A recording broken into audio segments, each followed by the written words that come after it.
together today. Thank you for giving us the time to study your word, to get a better understanding of what you have for us in this world, this dark world that we're about to live through a storm, I believe.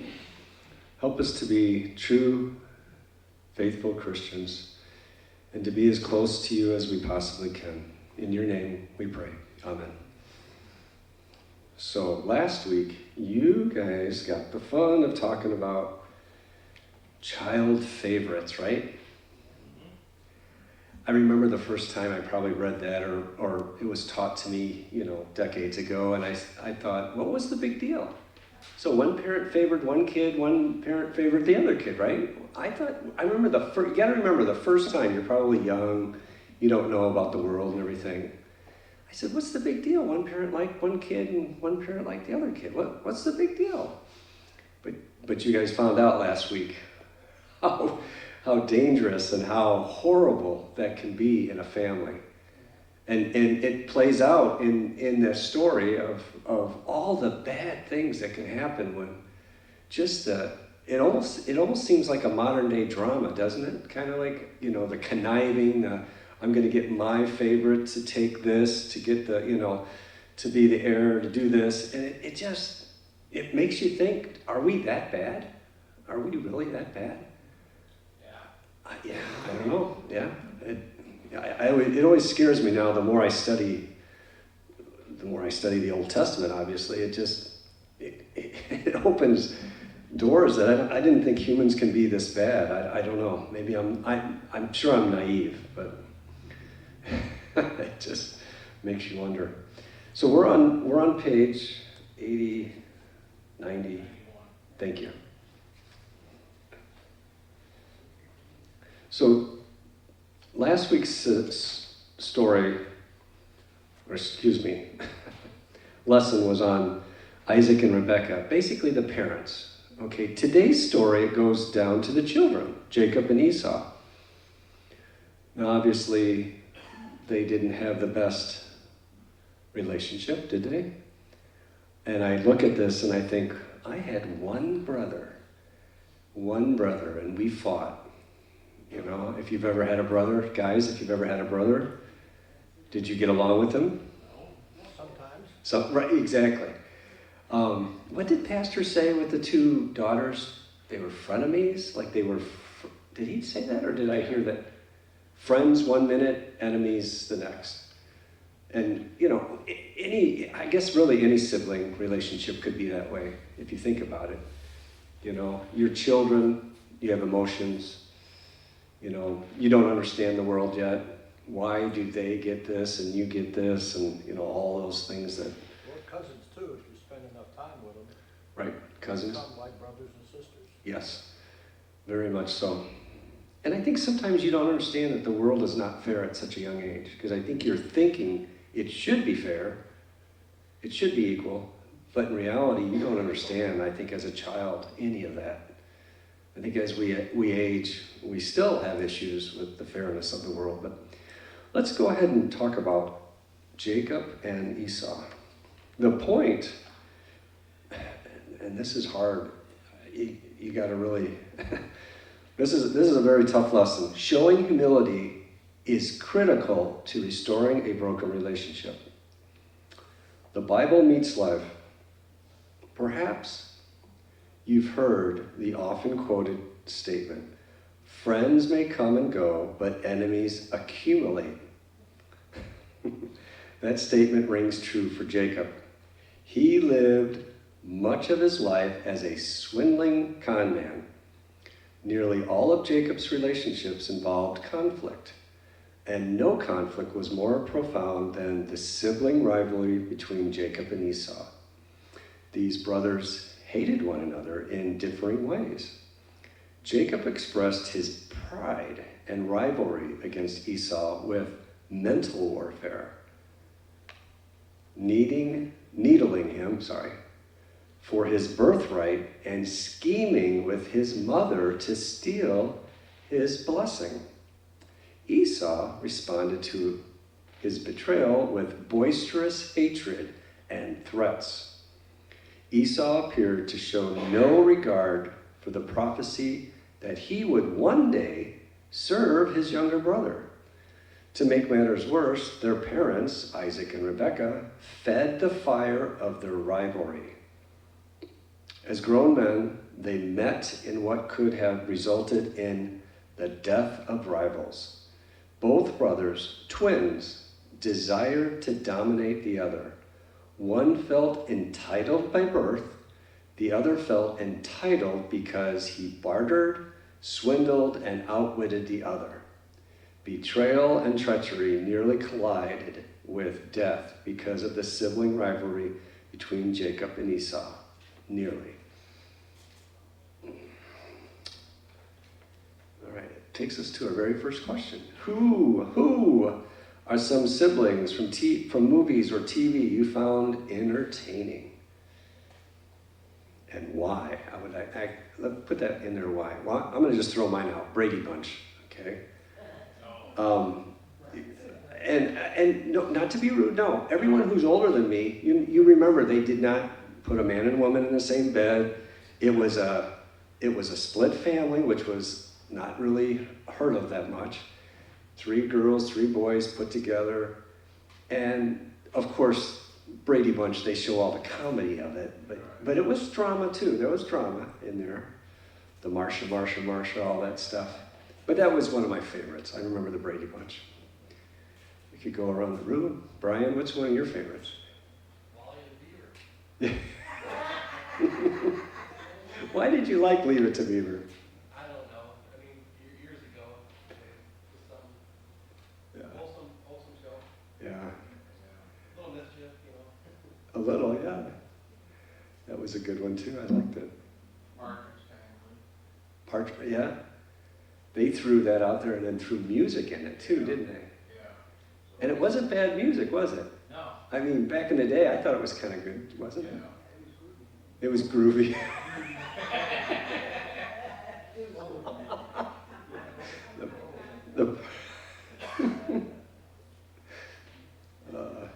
What else? Candy? Pardon? Three's Company. Three's Company, yeah. That was quite racy, wasn't it, at the time? Well, that wasn't siblings, though. No, it wasn't, but still, it was, Yeah. yeah.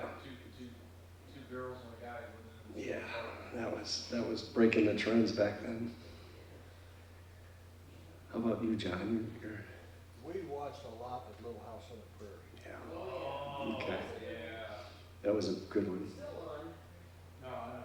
Why did you like it so much? I'm curious because Well, I like westerns, I like the old pioneer lifestyle, I guess.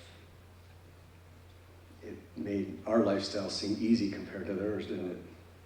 Yeah. But it was still a wholesome, Yeah, Was it? it Yeah. was still a wholesome it show. was a family show, yeah. They still went to church. You know, it was still a godly show to some extent, Yeah, where you don't see that anymore. that's true. You know, that's almost taboo to mention that than anything newer. To go to church on a show? Go to Yeah. church. That would be, yeah, I can see that. It's one way they've taken church out of TV is they don't even go to church, or they don't show them going to church. Take it out. They don't even talk about it. Melinda, what did you like? Some of the ones they already mentioned, but Sure. I remember back when I was real young, it was Petticoat Junction, I remember that. Oh, yeah. Well, then you got, about the 3 sisters. Yeah. What was it about? I don't remember. I was a kid. Just I a don't hotel. remember They what run a hotel. Oh. Shady Rest Hotel. It was a motel, and it's Shady Rest Hotel. okay. Yeah, she was a widow. Yeah, Oh. that was a little, your daughter. What state was it in? I remember. Was it out west? No, it was southern state. I don't remember. Yeah. well, then you I got think that was in Arkansas. Oh, was it? Okay. Like south? Yeah. Okay. And, yeah, that's an interesting one. And really, the train had about as much in it as the show, really. Really? And it was just a train that went from one town and went back to another town. They didn't have it was a spur line. Oh my gosh. The Hooterville Cannonball. Oh my gosh. Well, Let's talk about Genesis 27. Bill, could you read the first passage? Yeah. But he replied, your brother came deceitfully and took your blessing. So he said, isn't he rightly named Jacob? For he has cheated me twice now. He took my birthright, and look now, he has taken my blessing. Then he asked, haven't you saved the blessing for me? But Isaac answered Esau, look, I have made him a master over you, have given him all of his relatives and his servants, and have sustained him with grain and new wine. What then can I do for you, my son? Esau held a grudge against Jacob because of the blessing his father had given him. And Esau determined in his heart, the days of mourning for my father are approaching, then I will kill my brother Jacob. Wow. Sounds like I don't know, it's preparing for the storm. It's like Esau's hatred toward his younger brother Jacob was because of a string of issues where the younger brother prodded and poked to get his older brother's birthright. Before they were born, the Lord said to Rebekah, 2 nations are in your womb, and the older will serve the younger. That's from Genesis 25. Once they were older, but young enough to still be living at home, Esau sold his birthright to Jacob for stew. The birthright was the right of the firstborn son to a double portion of the inheritance. Esau came in from the field and was famished, very hungry. When Esau asked for some stew, Jacob's quick response was to barter for a trade, his stew for Esau's birthright. Seems silly at the moment, but perhaps Jacob was looking for a way to fulfill the Lord's prophecy that he would reign over Esau. That moment gives us a clue that Esau's birthright was at the forefront of Jacob's mind. So when Esau gave up his birthright and then lost his blessing because Jacob impersonated him, lied to his father, and stole his blessing, Esau felt justified in hating his brother. Let me ask you guys, how many in here could not hate their brother? Be honest with me. Could not hate their brother for doing all this. Can you imagine? I mean, seriously, now that I'm an adult and I kind of understand the story, obviously a lot more, can you imagine what really happened? How could we not show hatred? We're human. He's taking everything that I have, literally. You know, he's like, he's literally making me go from being this to this. He's dropping me down multiple notches. So I'm like a nobody anymore. And he didn't do it a very ethical way. So how can you not show hatred towards him? That's kind of what I'm getting at. This is the feelings that we have, the emotions that we have. How could you not plan for his demise some way? I'm not necessarily saying you want to kill him, but But then there's another question comes up too. How could you trade away your birthright just for food? yeah, Think about that. I know. Are you that Uh, narrow-minded that you would trade away your birthright? Apparently the birthright, the way I look at it, the birthright didn't mean anything to him. yeah, that's Because you wouldn't trade it away for food. I don't care how hungry you were. right. Besides that, your brother, just haul off and slug him and take the stew. I mean, what's the big deal? Right. You don't have to trade your birthright. Right. You're older than him, and he's the hunter. He's the more physical of the two. Right. He's probably much. Take it away from him. It's almost like a David and Goliath, probably. I Yeah. know, yeah. Yeah. Esau felt justified in hating his brother. But wait a minute. Who stole what? And who pulled the biggest scam over who? Even more, Isaac knew Esau sold his birthright. Yet Isaac still made plans for Esau to give him his blessing. Enter Rebekah. She heard all this and conspired with Jacob to pull off the deception and gain the blessing for him. So, all 4 members of this family were playing one another for what they wanted. Wow. Several significant things happened once they completed the transaction, and Jacob fully possessed his father's blessing. Isaac trembled, but did not change his blessing. Perhaps he realized this was how the Lord wanted it all along. For Rebekah, there's no record she ever saw her son again. Maybe she died during the following year after Jacob fled to Laban's house. Is that how you say it? Laban? Laban? Laban with a long A. Laban, yeah, I don't know. Esau made plans to murder Jacob following the eventual death of their father.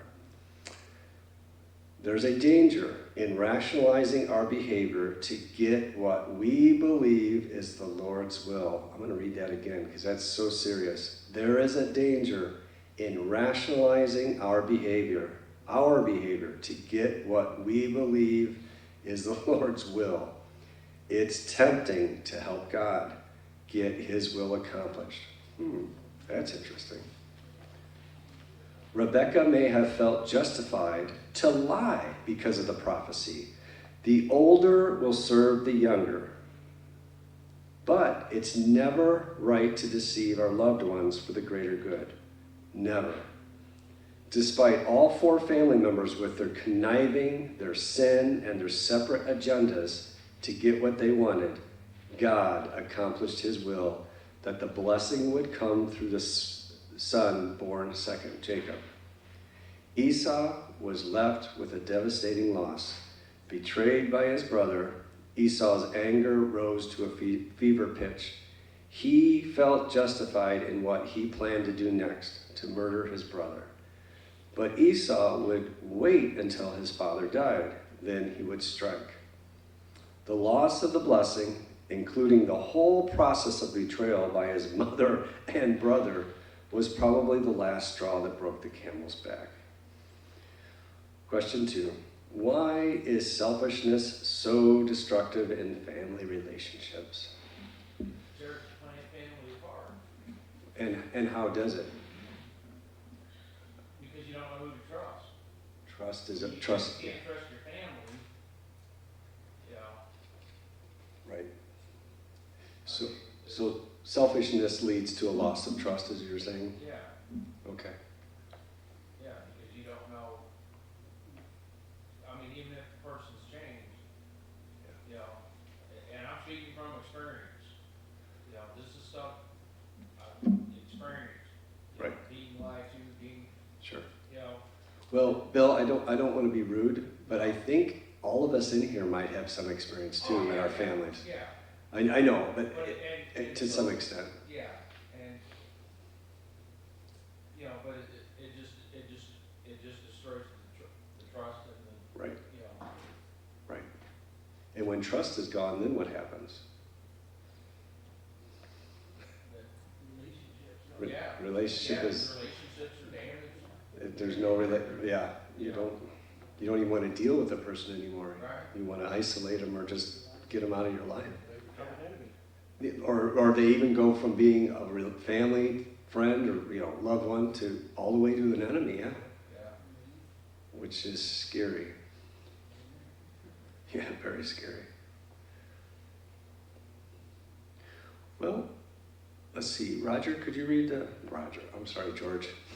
You don't even look like Roger. Sorry. If I won't be last either. Now Jacob looked up and saw Esau coming toward him with 400 men. So he divided the children among Leah, Rachel, and the two slave women.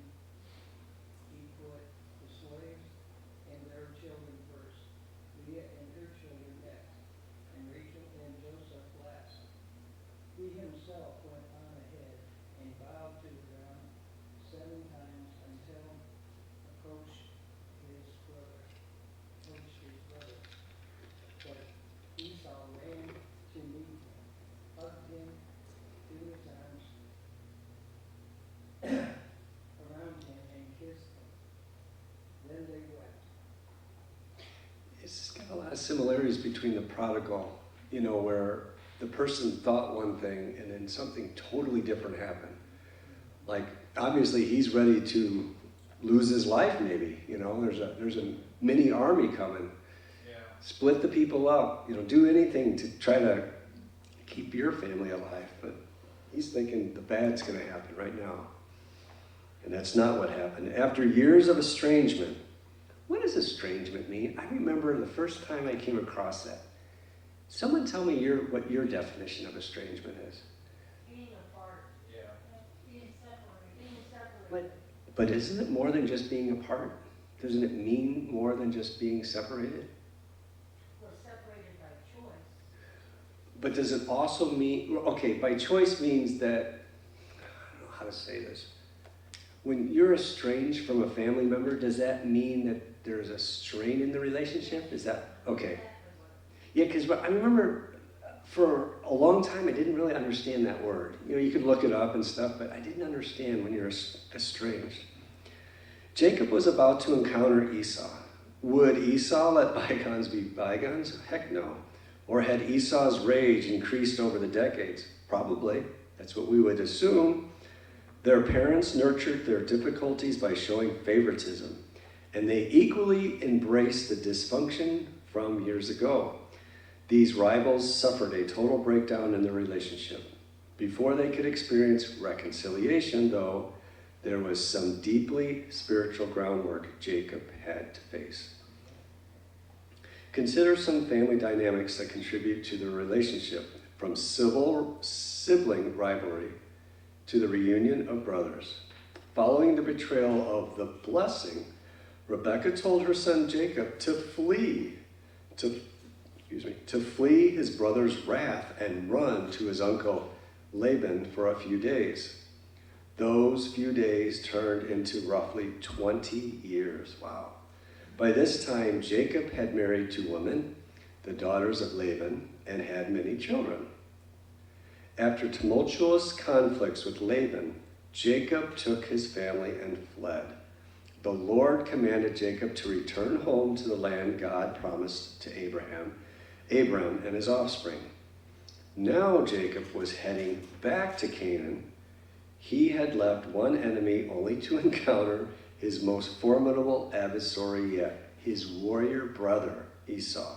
Esau had become what today we would call a powerful warlord. Jacob was helpless, and his family was vulnerable to attack. Jacob sent lavish gifts ahead to Esau to soften his animosity and appease any lingering resentment. Jacob would normally connive his way out of trouble, but his only hope for deliverance this time was praying to God for help. The night before Jacob's rendezvous with Esau, when he was alone, a man wrestled with him until daybreak. Some scholars believe this angel to be the pre-incarnate Christ. Jacob wrestled with God through the night. Then the man struck Jacob's hip, and he would therefore walk with a limp. Jacob had no other choice now but to humbly trust in God's protection. Then God gave Jacob a new name, Israel. When he wrestled with the Lord, Jacob completed the most challenging part of his spiritual trial. He drew close to the Lord, which prepared him to meet his most intimidating adversary, his brother. Jacob's attitude from his life-changing encounter with God would soon reveal itself through his humility toward his brother. As a precaution against Esau's possible aggression, Jacob divided his children among Leah, Rachel, and the 2 maidservants. He put his least favorites in the front, and his wife Rachel and their son Joseph, his favorites, last for protection. Here again, though, Jacob was in a place of surrender to the Lord. His old nature showed favoritism, which ran deep in his family tree. When they meet, Jacob bowed 7 times, like bowing before the Lord or a king before meeting Esau, as an act of humility. His humility put Jacob in the spiritual place where the Lord would bless him. He no longer hid behind any family member. Jacob met his brother in the reality of his vulnerability, the humility of his new trust in the Lord, and his new name, Israel.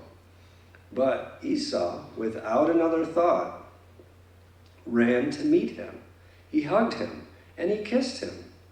Once Jacob realized Esau no longer held any animosity toward him, they wept in sweet reunion. Displaying humility is necessary to build relationships. Wow. What are some practical ways we can display humility to those we have hurt or wronged? Wow. It's a very good question. By apologizing when you're wrong. I think that's a great start by just being very direct and apologizing, right? Yeah. We lost 20 years of being together because there was no apology. Yeah. Yeah. The simplest things are the hardest to do. Just a simple apology sometimes would help people just grow a little slower, or grow closer together. Sorry, my words are a little goofy. But yeah, and that really can go in any relationship. You know, your spouse, your children, your friends, your family. An apology can go so much farther than assuming that, you know, they're okay or whatever. Just to verbalize it and let them know that you're sorry for what you did or what happened, you know, depends on the situation. Yeah, admitting that you are wrong in a situation. Sure. Instead of always blaming it on the other. Yeah. Yep. And right now, that's hard to deal with the men in the room, you know, because we have a hard time saying we were wrong. But we do need to do that. Yes, totally. Any man that cannot say he's sorry for being wrong is got some development to work on, yeah. Well, that's where pride comes in. Exactly. You know, pride will come in and say, well, she did this and I just, you know, did that, or, you know, it's almost like we rationalize why we did something, or, you know, we weren't in the wrong, or, you know, I'm too good to be, or what, you know, whatever we think. Anyway, it's always pretty much wrong. What's another way of displaying humility? I don't think any one of us bows to each other, do we? I think we think that as in, however, there are cultures in this world that they do bow. There are still a lot of cultures. I mean, it's something that, you know, if you want to do a little research, just because, you know, we're American and we don't bow to each other, but there's still a lot of other places in the world that A lot of Asian Right. Asian countries. A lot of Asians, correct. Culture. Yes, I think, you know, with greeting, you know, saying goodbye, sure. you know, I think I know that they do bow. I mean, they don't get down on their hand, you know. Well, I mean, they might do it like in, you know, in front of their government or something. maybe. yeah, You know, I know with reading and daily social activities, you know, it's, you know. sure. Actually, I'm going to take that back. Is there anyone that bows in this room? I know I do it. Talking about when we pray, yeah. I was just going to say that's we do bow to some. Well, excuse me, some people. One person. One, yeah. Our God, yeah, Jesus.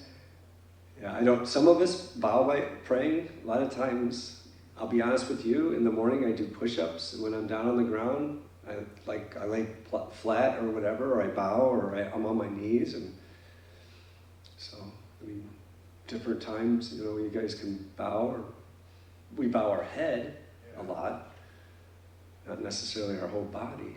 You do push-ups?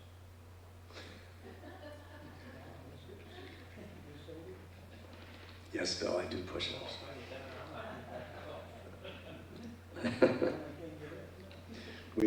We do all sorts of things to keep us from aging, right? Brian, could you read I think it is the last one, right, already? Yeah. 33, Genesis 33. So Esau said, what do you mean by this whole procession I met? To find favor with you, my Lord, he answered. I have enough, my brother, Esau replied. Keep what you have. But Jacob said, don't leave. If I have found favor with you, take and give from me. For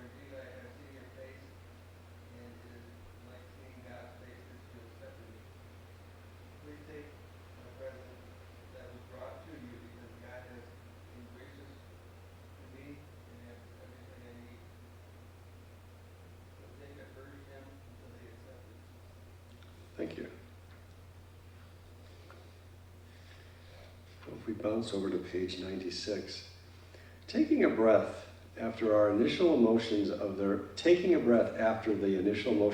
their reunion, Jacob introduced his family.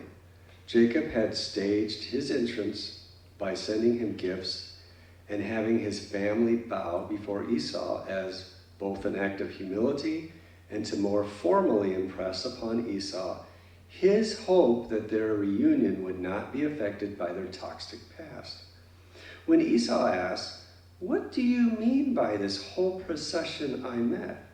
Jacob then replied, "To find favor with you, my lord." By calling Esau Lord, Jacob showed humility. But it also kept things a little less personal. We notice Jacob did not call him my brother or simply by his name. Esau responded to Jacob about the gifts. I have enough, my brother. Keep what you have." Years earlier, Esau wanted to murder Jacob for taking what he felt belonged to him. Now Esau sounded content. These brothers always seemed to want more than the other. Yet Esau told Jacob, the one with whom he had always competed, "I have enough." Some think Esau's statement politely communicated he no longer felt any claim to what his brother had taken from him. Some think it shows he accepted the prophecy that the blessing would go to the younger brother. What are the consequences for people who refuse to reconcile? It kind of throws it out there real quick. Bitterness and resentment. Bitterness, resentment. Yeah. Yeah, definitely. Just like Pastor taught years ago, that's refusing to forgive. You're putting yourself in the hands of the tormentor, Yeah, and it never goes away. right. It stays with you, basically. It could stay with you till you die, yeah. Yeah, that's a good point.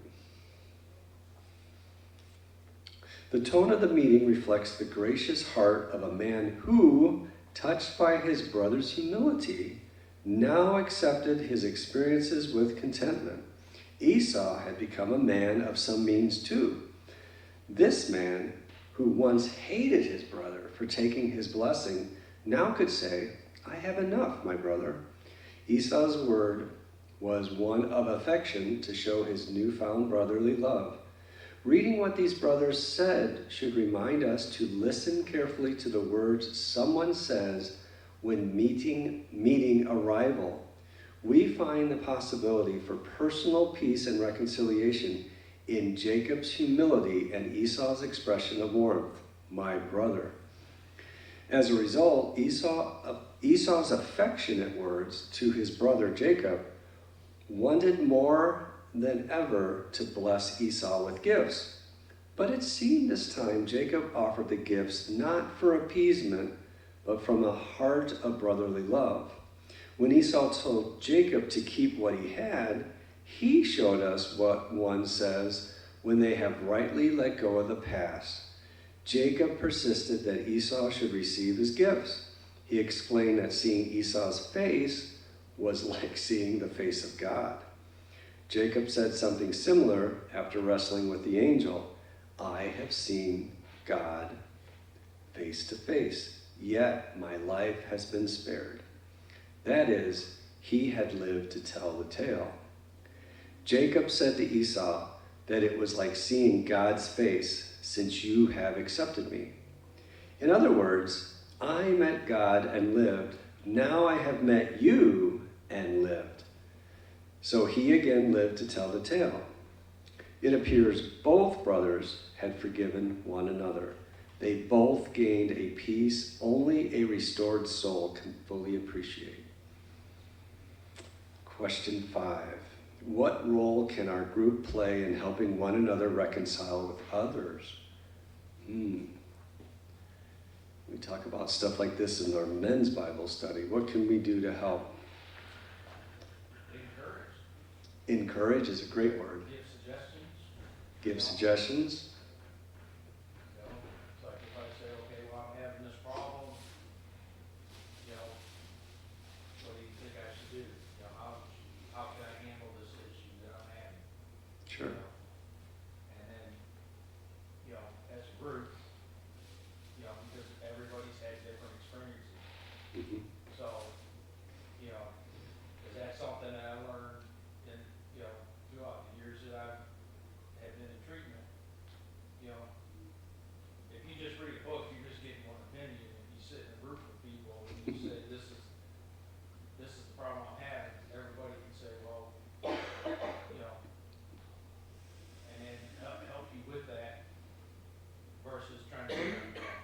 Sure.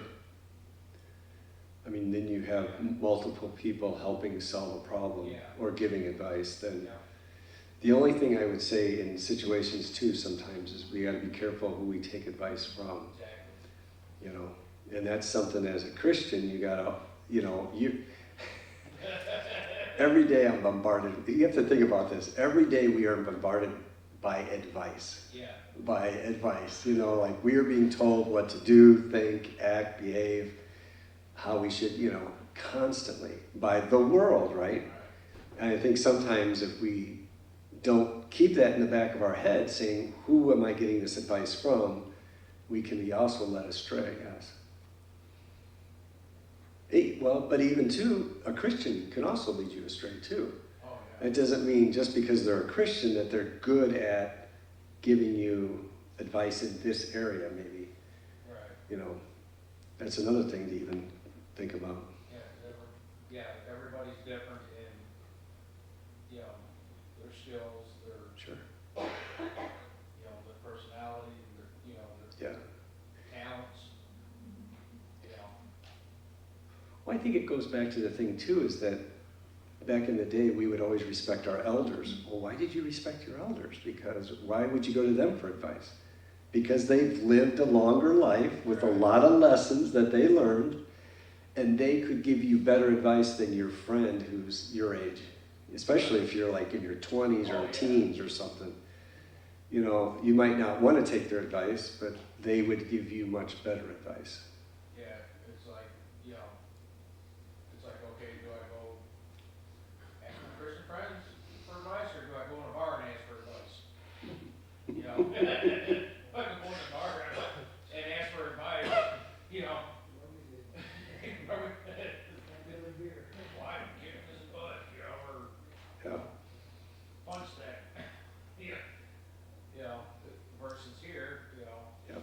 you know, versus asking, you know, people, yeah, you have to have discernment in who you're asking or who you're taking advice from, Definitely. so. That's also a good lesson right there, is just don't take advice from any person, place, thing, you know. But you can get good advice on social media. I don't know if you knew that. I'd like to tell stories a lot. Can anyone tell me a place on social media where you could get good advice? Seriously, think about it. Can Well, you? You can do therapy online now, so Well, I suppose that could be. I mean, we laugh, but there's got to be some place. I mean, I don't know. I mean, is it all 100% bad? You know, you think about it. 99.9. Yeah, yeah, I think it'd be like finding a needle in a haystack. So the question then, now, why do so many people go that direction to get their advice? It's easy. Yeah. Because it's easy, right? Well, then they're hearing what they wanna hear, And they're hearing what they want to hear. you know, I mean, you know, I told a story, you know, of my niece believing that Earth was formed by 6 or 7 races of alien beings, and I'm like, where did you hear that from? The internet, and I'm like, so everything on the internet's true? Yes, or they wouldn't put it on there. Yeah. You need therapy. Well, she definitely needs someone to help her, right? Yeah, Yeah. I'm like, no, not everything on the internet's not true. That's, You know, I think that's more dangerous than anything. Yeah. Believing what you see or hear, or well, not see, hear mostly on the. Now you see because they can fake the videos. right. Can you imagine now all the AI and what that can do? Oh, yeah. That can put anyone talking and saying anything now. I don't know if you guys know that, but they've Yeah. already done that. I mean, if you can look at videos real close, you can start to detect them because they're probably not that good. I have. I've seen videos where their face just looks a little different. They're getting better. all But the they're time. exactly. How long until they almost look, well, they probably will look exactly like the person. Hey, come on, that look like he's AI generated, you figured that out yet? I think his computer is malfunctioning, maybe. He's not having. Well, they got an AI Jesus too. Do they? Oh, I'm sure they got everything now, yeah. Yeah, that's gospel. Can you go to him for advice too, maybe? Yeah. I'm sure. Wow, see? And that's it. People- Wait, That's not our But- religion. And I know, and we laugh, but yet think about a child. Think about children. Our children and our youth and their teens and stuff. They are going these places. Think about it. That's the danger. That's why the parents have to monitor. What parents?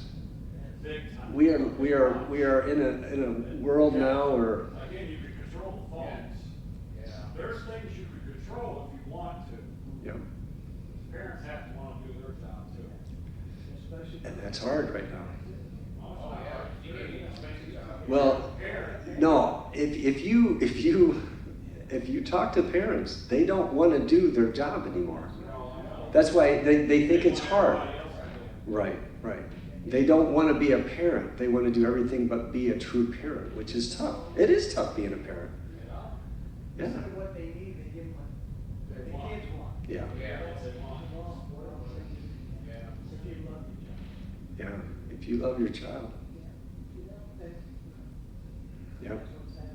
And that's what's going to bite us in the butt anyway. It's going to get us anyway. Oh, yeah. I think that's part of the entitlement thing too. You know, you give them anything they want per se. And then they expect it. Yeah. They think that their parents can just keep supplying them with stuff. Just so you know, I had this discussion with someone the other day and they were shocked. 3 of my daughters got married. I didn't pay for any of their weddings. Go figure that one out. If you can figure it out, just let me know. All right, moving on. I have to brag once in a while, but It's cheap, that's all. I knew you'd come up with something. It's not cheap, it's called frugal. I knew you would just throw some curveball out there. I gave them $5 each.